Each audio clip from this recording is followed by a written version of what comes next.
Alam mo yung pinakamahirap sa part ng life ng tao? Yung ikaw na lang lagi yung nakakaintindi. Araw-araw na lang, paulit-ulit.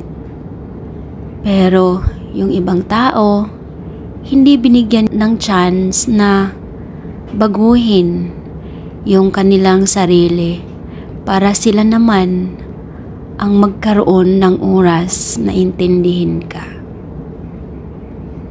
Bakit ganun ang life? Bakit minsan ang unfair? Bakit hindi lahat ng tao ay magkaroon ng chance na intindihin ang bawat isa?